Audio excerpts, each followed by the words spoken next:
Capítulo 8. Portanto, agora nenhuma condenação há para os que estão em Cristo Jesus, que não andam segundo a carne, mas segundo o Espírito. Porque a lei do Espírito de vida, em Cristo Jesus, me livrou da lei do pecado e da morte. Porquanto o que era impossível à lei, visto como estava enferma pela carne, Deus, enviando o seu Filho em semelhança da carne do pecado, pelo pecado condenou o pecado na carne. Para que a justiça da lei se cumprisse em nós, que não andamos segundo a carne, mas segundo o Espírito. Porque os que são segundo a carne inclinam-se para as coisas da carne, mas os que são segundo o Espírito, para as coisas do Espírito. Porque a inclinação da carne é morte, mas a inclinação do Espírito é vida e paz. Porquanto a inclinação da carne é inimizade contra Deus, pois não é sujeita à lei de Deus, nem, em verdade, o pode ser. Portanto, os que estão na carne não podem agradar a Deus. Vós, porém, não estáis na carne, mas no Espírito, se é que o Espírito de Deus habita em vós. Mas, se alguém não tem o Espírito de Cristo, esse tal não é dele. E, se Cristo está em vós, o corpo, na verdade, está morto por causa do pecado, mas o Espírito vive por causa da justiça.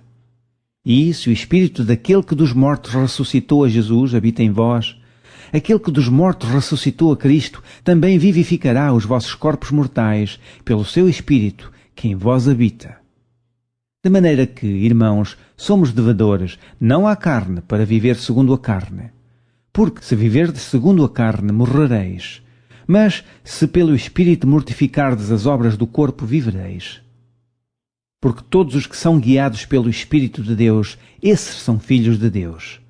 Porque não recebestes o espírito de escravidão, para outra vez estardes em temor, mas recebestes o espírito de adoção, de filhos, pelo qual clamamos, Abba, Pai. O mesmo Espírito testifica, com o nosso Espírito, que somos filhos de Deus. E, se nós somos filhos, somos logo herdeiros também. Herdeiros de Deus e co-herdeiros de Cristo. Se é certo que com Ele padecemos, para que também com Ele sejamos glorificados. Porque para mim tenho por certo que as aflições deste tempo presente não são para comparar com a glória que em nós há de ser revelada.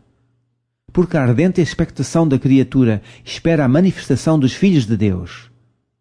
Porque a criação ficou sujeita à vaidade, não por sua vontade, mas por causa do que a sujeitou, na esperança de que também a mesma criatura será libertada da servidão da corrupção, para a liberdade da glória dos filhos de Deus. Porque sabemos que toda a criatura geme e está juntamente com dores de parto até agora. E não só ela, mas nós mesmos, que temos as primícias do Espírito, também gememos em nós mesmos, esperando a adoção, a saber, a redenção do nosso corpo. Porque em esperança somos salvos. Ora, a esperança que se vê não é esperança, porque o que alguém vê, como o esperará? Mas, se esperamos o que não vemos, com paciência o esperamos. E, da mesma maneira, também o Espírito ajuda às nossas fraquezas, porque não sabemos o que havemos de pedir como convém, mas o mesmo Espírito intercede por nós com gemidos inexprimíveis. E aquele que examina os corações sabe qual é a intenção do Espírito. E é Ele que, segundo Deus, intercede pelos santos. E sabemos que todas as coisas contribuem juntamente para o bem daqueles que são chamados por seu decreto. Porque os que dantes conheceu também os predestinou, para serem conformes à imagem de seu Filho, a fim de que ele seja o primogênito entre muitos irmãos. E aos que predestinou, a estes também chamou. E aos que chamou, a estes também justificou. E aos que justificou, a estes também glorificou. Que diremos, pois, a estas coisas? Se Deus é por nós, quem será contra nós? Aquele que nem mesmo a seu próprio Filho poupou, antes o entregou por todos nós, como nos não dará também com ele todas as coisas? Quem intentará acusação contra os escolhidos de Deus? É Deus quem os justifica. Quem os condenará? Pois é Cristo quem morreu, ou antes, quem ressuscitou de entre os mortos, o qual está à direita de Deus e também intercede por nós. Quem nos separará do amor de Cristo?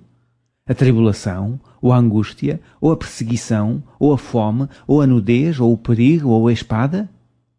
Como está escrito: por amor de ti somos entregues à morte todo o dia. Fomos reputados como ovelhas para o matadouro. Mas em todas estas coisas somos mais do que vencedores por aquele que nos amou. Porque estou certo de que nem a morte, nem a vida, nem os anjos, nem os principados, nem as potestades, nem o presente, nem o porvir, nem a altura, nem a profundidade, nem alguma outra criatura nos poderá separar do amor de Deus, que está em Cristo Jesus, nosso Senhor.